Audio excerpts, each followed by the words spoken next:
दोन्ही राष्ट्रवादी एकत्र येणार असल्याची जोरदार चर्चा गेल्या अनेक दिवसांपासून सुरू होती। सर्व चर्चा झालेली आहे, चर्चा अंतिम टप्प्यात आहे असं सांगण्यात येत होतं।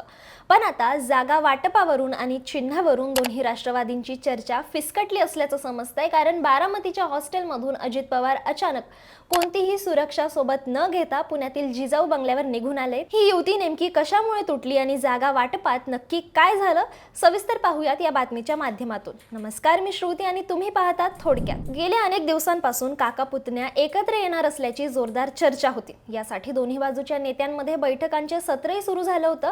मात्र काल रात्री झालेल्या नाट्यमय घडामोडींनंतर ही संभाव्य आघाडी आता पूर्णपणे बिघडली असल्याचं समजतंय। पुण्यात भाजपला रोखण्यासाठी दोन्ही पवार एकत्र येतील अशी आशा कार्यकर्त्यांना होती, पण जागा वाटप आणि चिन्हाच्या मुद्द्यावरून हा पेच अधिकच वाढत गेला। अजित पवार यांच्या राष्ट्रवादीने शरद पवारांच्या पक्षासमोर असा एक प्रस्ताव ठेवलाय जो कोणताही परिस्थितीत शरद पवारांच्या नेत्यांना मान्य नाहीये। काल रात्री अजित पवार यांच्या निवासस्थानी शरद पवार यांच्या राष्ट्रवादीकडून खासदार अमोल कोल्हे आणि आमदार रोहित पवार हे चर्चेसाठी गेले होते।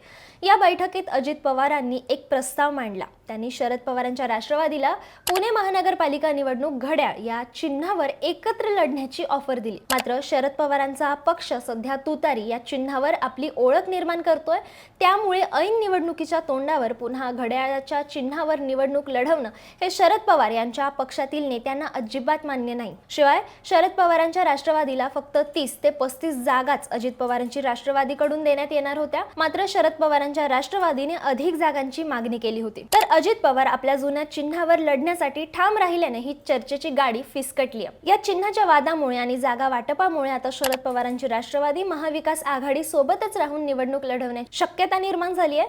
काल रात्री शरद पवारांची राष्ट्रवादी, उद्धव ठाकरेंची शिवसेना आणि मनसे यांच्या नेत्यांची पुण्यात एक महत्त्वाची बैठक पार पडली। भाजपला रोखण्यासाठी आता मनसेला सोबत घेणार का, यावरही चर्चा या बैठकीमध्ये झाली। तर दुसरीकडे अजित पवारांच्या या प्रस्तावामुळे शरद पवारांच्या गोटात नाराजी पसरली आहे। दोन्ही राष्ट्रवादी एकत्र येणार म्हणून पुण्यातील राष्ट्रवादी शरद पवार गटाचे प्रशांत जगतापांनीही पदाचा राजीनामा दिला होता। दरम्यान आज सकाळी अजित पवारांच्या जिजाऊ या बंगल्यावर खासदार अमोल कोल्हे आणि अजित पवार यांची बैठक झाली। ही त्यांची बैठक सुमारे अर्धा तास चालली।